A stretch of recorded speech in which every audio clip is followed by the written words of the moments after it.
ఓం శాంతి 11/6/2024 మధురమైన పిల్లలు, ఇప్పుడు మీరు సంపూర్ణంగా అవ్వాలి. ఎందుకంటే తిరిగి ఇంటికి వెళ్ళాలి మరియు మళ్ళీ పావన ప్రపంచంలోకి రావాలి. ప్రశ్న: సంపూర్ణ పావనంగా అయ్యేందుకు యుక్తి ఏమిటి? జవాబు: సంపూర్ణ పావనంగా అవ్వాలంటే పూర్తి బికార్లుగా అవ్వండి. దేహసహితంగా సర్వ సంబంధాలను మర్చిపోండి మరియు నన్ను స్మృతి చేయండి. అప్పుడు పావనంగా అవుతారు. ఇప్పుడు మీరు ఈ కళ్లతో ఏదైతే చూస్తున్నారో అదంతా వినాశనం అవ్వనున్నది. అందుకే ధనం, సంపద, వైభవాలు మొదలైనవన్నీ మరచి బికార్లుగా అవ్వండి. ఇటువంటి బికారులే యువరాజులుగా అవుతారు. ఓం శాంతి. మధురాతి మధురమైన ఆత్మిక పిల్లల కోసం ఆత్మిక తండ్రి అర్థం చేయిస్తున్నారు. మొదట్లో ఆత్మలన్నీ పవిత్రంగా ఉండేవని పిల్లలు ఈ విషయాన్నైతే మంచి రీతిలో అర్థం చేసుకున్నారు. మనమే పావనంగా ఉండేవారము. పతితం మరియు పావనమని ఆత్మ గురించి అనడం జరుగుతుంది. ఆత్మ పావనంగా ఉన్నప్పుడు సుఖం ఉంటుంది. మేము పావనంగా అయినట్లయితే పావన ప్రపంచానికి యజమానులుగా అవుతామని బుద్ధిలోకి వస్తుంది. దీనికోసమే పురుషార్థం చేస్తారు. 5000 సంవత్సరాల క్రితం పావన ప్రపంచం ఉండేది. అందులో అర్ధకల్పం మీరు పావనంగా ఉండేవారు. ఇక మిగిలిన అర్ధకల్పం ఉంటుంది. ఈ విషయాలను ఇంకెవ్వరూ అర్థం చేసుకోలేరు.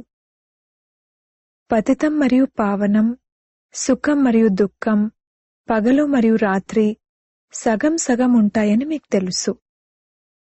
ఎవరైతే మంచి వివేకవంతులుంటారో, చాలా భక్తి చేసి ఉంటారో వారే బాగా అర్థం చేసుకుంటారు. తండ్రి అంటారు, మధురమైన పిల్లలు, మీరు పావనంగా ఉండేవారు. కొత్త ప్రపంచంలో కేవలం మీరు మాత్రమే ఉండేవారు. ఇక మిగిలిన వారెవరైతే ఉన్నారో వారంతా శాంతిధామంలో ఉండేవారు. మొట్టమొదట మనం పావనంగా ఉండేవారము మరియు చాలా కొద్దిమందే ఉండేవారము. మళ్లీ నంబర్వారుగా మనుష్య సృష్టి వృద్ధి చెందుతుంది. ఇప్పుడు మధురమైన పిల్లలను మీకు ఎవరు అర్థం చేయిస్తున్నారు? తండ్రి. ఆత్మలకు తండ్రి అయిన పరమాత్మ అర్థం చేయిస్తారు. దీనిని సంగమం అంటారు. దీనినే కుంభం అంటారు. మనుషులు ఈ సంగమయుగాన్ని మర్చిపోయారు. 4 యుగాలుంటాయని, 5వది ఈ చిన్న లీప్ యుగమైన సంగమయుగమని బాబా అర్థం చేయించారు. దీని ఆయువు తక్కువ. తండ్రి అంటారు, నేను వీరి వానప్రస్థ అవస్థలో ప్రవేశిస్తాను. అది కూడా అనేక జన్మల అంతిమ జన్మలోని అంతిమంలో ప్రవేశిస్తాను. ఇది పిల్లలకిచ్చే పాలన కదా. తండ్రి వీరిలోకి ప్రవేశించారు. వీరి చరిత్రను కూడా వినిపించారు. తండ్రి అంటారు, నేను ఆత్మలతోనే మాట్లాడతాను. ఆత్మకు మరియు శరీరానికి రెండింటికి కలిపి పాత్ర ఉంటుంది. వీరినే జీవాత్మ అంటారు. పవిత్ర జీవాత్మ, అపవిత్ర జీవాత్మ. సత్యుగంలో చాలా కొద్దిమంది దేవీదేవతలే ఉంటారని పిల్లలను మీ బుద్ధిలో ఉంది. జీవాత్మలమైన మేము సత్యుగంలో పావనంగా ఉండేవారము. మేమే మళ్లీ 84 జన్మల తర్వాత పతితంగా అయ్యాము అని స్వయం గురించి కూడా చెప్పుకుంటారు. పతితం నుండి పావనం, పావనం నుండి పతితం, ఈ చక్రం తిరుగుతూనే ఉంటుంది. స్మృతి కూడా ఆ పతిత పావనుడైన తండ్రినే చేస్తారు. కావున ప్రతి 5000 సంవత్సరాల తర్వాత బాబా ఒక్కసారి వస్తారు, వచ్చి స్వర్గాన్ని స్థాపన చేస్తారు. భగవంతుడు ఒక్కరే. తప్పకుండా వారే పాత ప్రపంచాన్ని కొత్తదిగా తయారు చేస్తారు. మళ్లీ కొత్త దానిని పాతదిగా ఎవరు తయారు చేస్తారు?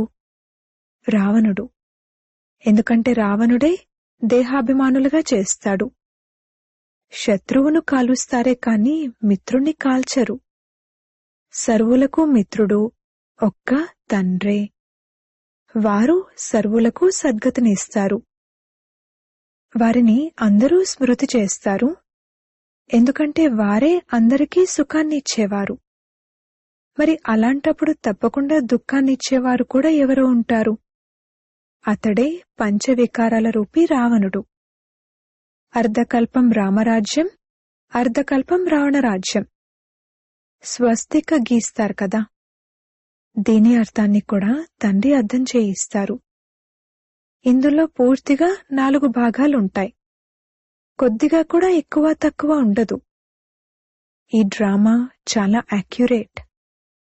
కొందరు మేమీ డ్రామా నుండి బయటకు వెళ్ళిపోవాలి, చాలా దుఃఖంలో ఉన్నాము, దీనికన్నా వెళ్లి జ్యోతిలో కలిసిపోవడమో లేక బ్రహ్మములో లీనమవ్వడమో మంచిది అని భావిస్తారు.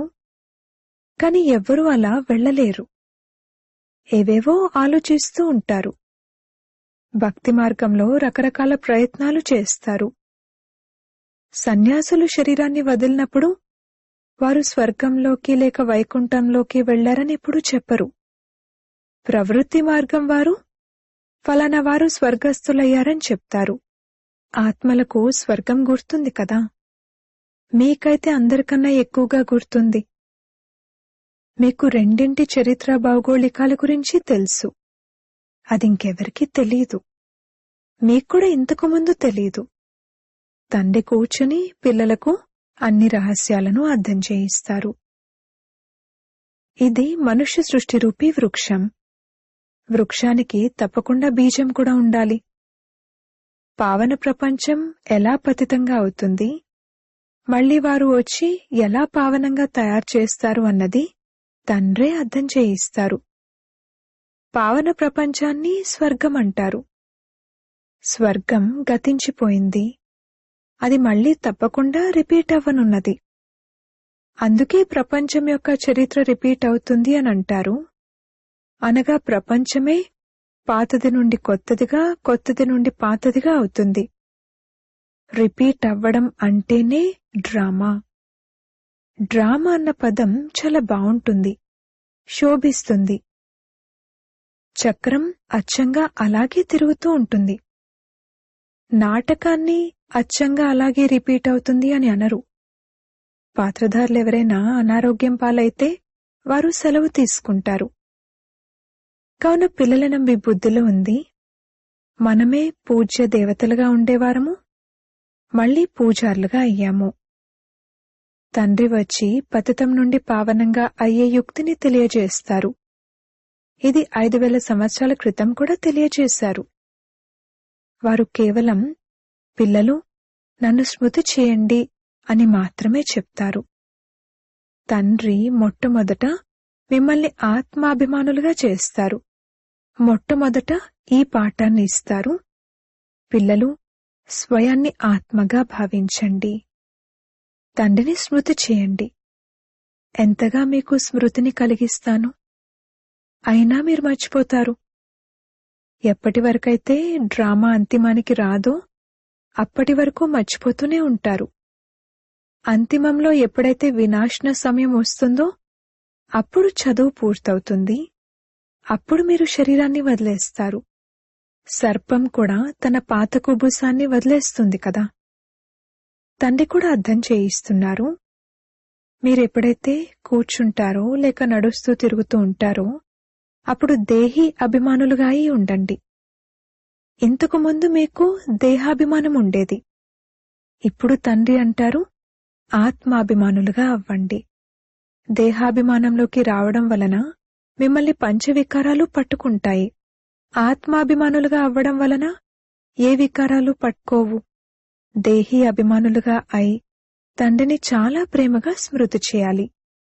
ఆత్మలకు ఈ సంగమయుగంలో పరమాత్మైన తండ్రి యొక్క ప్రేమ లభిస్తుంది. దీనిని కళ్యాణకారి సంగమమని అంటారు. ఈ సమయంలోనే తండ్రి మరియు పిల్లలు వచ్చి కలుసుకుంటారు. ఆత్మలైన మీరు కూడా శరీరంలో ఉన్నారు. తండ్రి కూడా శరీరంలోకి వచ్చి మీకు ఆత్మ అన్న నిశ్చయాన్ని కలిగిస్తారు. తండ్రి ఒక్కసారి మాత్రమే వస్తారు. అప్పుడే అందర్నీ తిరిగి తీసుకుని వెళ్ళాలి. నేను మిమ్మల్ని ఎలా తిరిగి తీసుకువెళ్తాను అన్నది కూడా అర్థం చేయిస్తాను. మేమందరము పతితులము, మీరు పావనులు, మీరొచ్చి మమ్మల్ని పావనంగా చేయండి అని మీరంటారు కూడా. బాబా ఎలా పావనంగా తయారు చేస్తారు అన్నది పిల్లలైన మీకు తెలియనే తెలియదు. ఎప్పటి వరకైతే వారు అలా తయారు చేయరో అప్పటి వరకు ఎలా తెలుసుకోగలరు? ఆత్మ చిన్న నక్షత్రం వంటిది అని కూడా మీరు అర్థం చేసుకున్నారు. తండ్రి కూడా చిన్న నక్షత్రం వంటివారు. కాని వారు జ్ఞానసాగరుడు, శాంతిసాగరుడు. వారు మిమ్మల్ని కూడా తన సమానంగా తయారు చేస్తారు. ఈ జ్ఞానం పిల్లలైన మీకుంది. దీన్ని మీరు అందరికీ అర్థం చేయిస్తారు. మీరు సత్యుగంలో ఉన్నప్పుడు ఈ జ్ఞానాన్ని వినిపిస్తారా? లేదు. జ్ఞానసాగరుడైన తండ్రి ఒక్కరే. వారు మిమ్మల్ని ఇప్పుడే చదివిస్తారు. జీవితగాథైతే అందరిదీ తెలియాలి కదా. దానిని తండ్రి వినిపిస్తూనే ఉంటారు. కాని మీరు గడియ గడియ మర్చిపోతారు. మీకు మాయతో యుద్ధం జరుగుతుంది. బాబాను మేం స్మృతి చేస్తున్నాము, మళ్లీ మర్చిపోతున్నాము అని మీరు ఫీల్ అవుతారు. తండ్రి అంటారు, మాయే మీ శత్రువు. అది మిమ్మల్ని మరిపింపజేస్తుంది, అనగా తండ్రి నుండి విముఖులుగా చేస్తుంది. పిల్లలైన మీరు ఒక్కసారి మాత్రమే తండ్రి సమ్ముఖంలోకి వస్తారు. తండ్రి ఒక్కసారి వారసత్వాన్ని ఇస్తారు. ఇక తర్వాత తండ్రి సమ్ముఖంగా రావాల్సిన అవసరం ఉండదు. పాపాత్ముల నుండి పుణ్యాత్ములుగా స్వర్గానికి అధిపతులుగా తయారు చేస్తారు. అంతే. ఇక తర్వాత వారు వచ్చి ఏం చేస్తారు? మీరు పిలిచారు, మరియు నేను ఖచ్చితంగా సరైన సమయానికి వచ్చాను. ప్రతి 5000 సంవత్సరాల తర్వాత నేను నా సమయానికి వస్తాను. ఇదెవరికీ తెలీదు. శివరాత్రిని ఎందుకు జరుపుకుంటారు, వారేం చేశారు, అదెవరికీ తెలీదు. అందుకే శివరాత్రికి సెలవు మొదలైనవేవి ఇవ్వరు. మిగిలిన వాటన్నింటికీ సెలవిస్తారు. కాని శివబాబా వస్తారు, ఇంతటి పాత్ర అభినయిస్తారు. కాని వారి గురించి ఎవరికీ తెలీదు. దాని అర్థమే తెలీదు. భారత్లో ఎంతటి అజ్ఞానం ఉంది. శివబాబాయే ఉన్నతోన్నతమైన వారని, కావున తప్పకుండా మనుషులను ఉన్నతోన్నతంగా తయారు చేస్తారని పిల్లలైన మీకు తెలుసు. తండ్రి అంటారు, నేను వీరికి జ్ఞానం ఇచ్చాను, యోగం నేర్పించాను. ఆ తర్వాత వారు నరుడి నుండి నారాయణుడుగా అయ్యారు. వారు ఈ జ్ఞానాన్ని విన్నారు. ఈ జ్ఞానం మీకోసమే ఉంది. ఇంకెవ్వరికీ ఇది శోభించదు. మీరు మళ్ళీ అలా తయారవ్వాలి. ఇంకెవ్వరూ అలా తయారవ్వరు. ఇది నరుని నుండి నారాయణునిగా అయ్యే కథ. ఎవరైతే ఇతర ధర్మాలను స్థాపించారో వారంతా పునర్జన్మలు తీసుకుంటూ తమో ప్రధానంగా అయ్యారు. మళ్లీ వారంతా సతోప్రధానంగా అవ్వాలి. ఆ పదవి అనుసారంగానే మళ్లీ రిపీట్ చేయాలి. ఉన్నతమైన పాత్రధారులుగా అయ్యేందుకు మీరెంత పురుషార్థం చేస్తున్నారు? పురుషార్థం ఎవరు చేయిస్తున్నారు? బాబా. మీరు ఉన్నతంగా అవుతారు. ఇక తర్వాతెప్పుడు స్మృతి కూడా చెయ్యరు. స్వర్గంలో ఏమైనా స్మృతి చేస్తారా? ఉన్నతోన్నతమైన వారు తండ్రి. వారు తయారు చేయడం కూడా ఉన్నతంగానే తయారు చేస్తారు. నారాయణుడి కన్నా ముందు శ్రీకృష్ణుడున్నారు. మరి మీరు నరుని నుండి నారాయణునిగా అవ్వాలి అని ఎందుకంటారు? నరుని నుండి కృష్ణునిగా అవ్వాలి అని ఎందుకనరు? మొదటే నారాయణుడిగా ఏమైనా అవుతారా? మొదటైతే యువరాజైన శ్రీకృష్ణుడిగానే అవుతారు కదా. బాల్యంలోనైతే పుష్పం వలె ఉంటారు. వారే తర్వాత యుగల్గా అవుతారు. మహిమ బ్రహ్మచారికే ఉంటుంది. చిన్నపిల్లలను సతోప్రధానమైన వారని అంటారు. మేము మొట్టమొదట తప్పకుండా యువరాజులుగా అవుతాము అని పిల్లలైన మీకు ఆలోచన రావాలి. బికారి నుండి యువరాజు అన్న గాయనం కూడా ఉంది. బికారి అని ఎవరినంటారు? ఆత్మనే శరీరంతో పాటు బికారి లేదా షావుకారు అని అంటారు. ఈ సమయంలో అందరూ బికార్లుగా అవుతారని మీకు తెలుసు. అందరూ అంతమైపోతారు. మీరు ఈ సమయంలోనే శరీరం సహితంగా బికార్లుగా అవ్వాలి. ధనం మొదలైనవేవైతే ఉన్నాయో అవన్నీ సమాప్తమైపోతాయి. ఆత్మ బికారిగా అవ్వాలి. అన్నింటినీ విడిచిపెట్టాలి. మళ్ళీ యువరాజుగా అవ్వాలి. ధనం, సంపద మొదలైన వాటన్నింటినీ వదిలి బికార్లుగా అయి మనం ఇంటికి వెళ్తామని మీకు తెలుసు. మళ్ళీ కొత్త ప్రపంచంలోకి యువరాజులుగా అయి వస్తాము.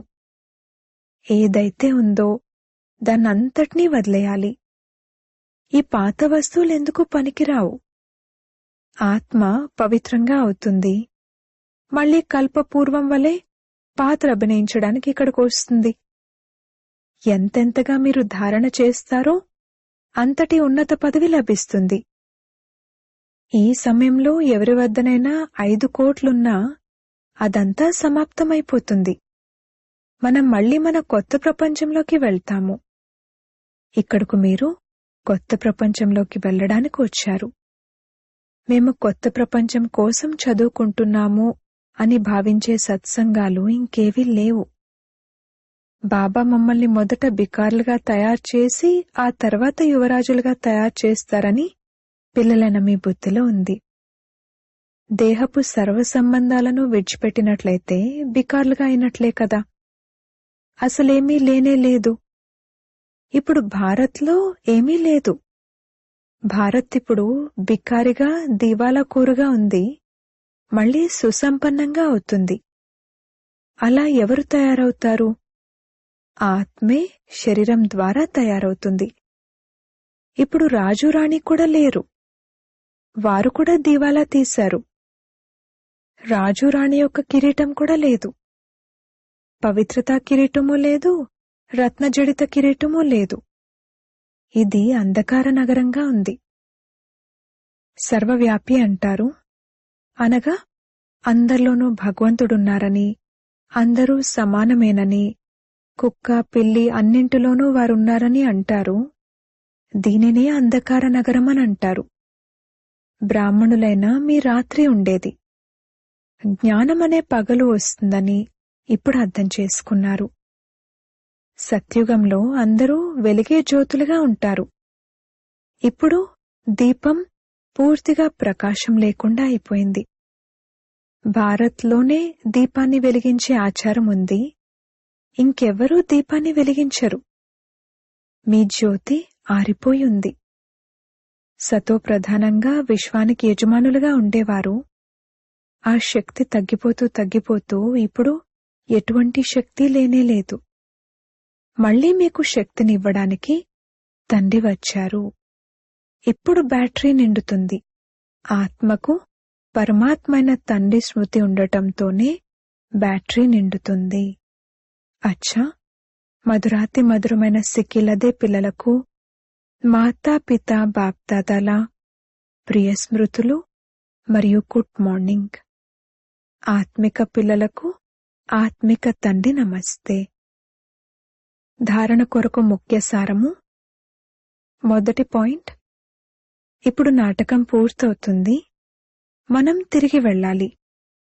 అందుకే ఆత్మను తండ్రి స్మృతి ద్వారా సతో ప్రధానంగా, పావనంగా తప్పకుండా తయారు చేసుకోవాలి. తండ్రి సమానంగా, జ్ఞానసాగరునిగా, శాంతి సాగరునిగా ఇప్పుడే అవ్వాలి. రెండవ పాయింట్, ఈ దేహం నుండి కూడా పూర్తి బికార్లుగా అయ్యేందుకు బుద్ధిలో ఏముండాలంటే, ఈ కనుల ద్వారా ఏదైతే చూస్తున్నారో అదంతా అంతమైపోనున్నది. మనం బికార్ల నుండి యువరాజులుగా అవ్వాలి. మన చదువు కొత్త ప్రపంచం కోసమే ఉంది. వరదానము: చమత్కారాన్ని చూపించేందుకు బదులుగా అవినాశీ భాగ్యం యొక్క మెరుస్తున్న సితారగా తయారుచేసే సిద్ధి స్వరూప భవ. ఈ రోజుల్లో అల్పకాలిక సిద్ధి కలిగిన వారెవరైతే ఉన్నారో వారు చివర్లో పైనుండొచ్చిన కారణంగా సతో ప్రధాన స్థితి అనుసారంగా పవిత్రత యొక్క ఫలస్వరూపంగా అల్పకాలిక చమత్కారాన్ని చూపిస్తారు. కాని ఆ సిద్ధి సదాకాలికంగా ఉండదు. ఎందుకంటే కొద్ది సమయంలోనే సతో రజో తమో ఈ 3 స్థితులను దాటుతారు. పవిత్రాత్మలైన మీరు సదా సిద్ధి స్వరూపులు. మీరు చమత్కారాన్ని చూపించేందుకు బదులుగా మెరుస్తున్న జ్యోతి స్వరూపులుగా తయారుచేసేవారు, అవినాశి భాగ్యం యొక్క మెరుస్తున్న సితార్లుగా తయారుచేసేవారు. అందుకే అందరూ మీ వద్దకే అంజలిని తీసుకోవడానికి వస్తారు.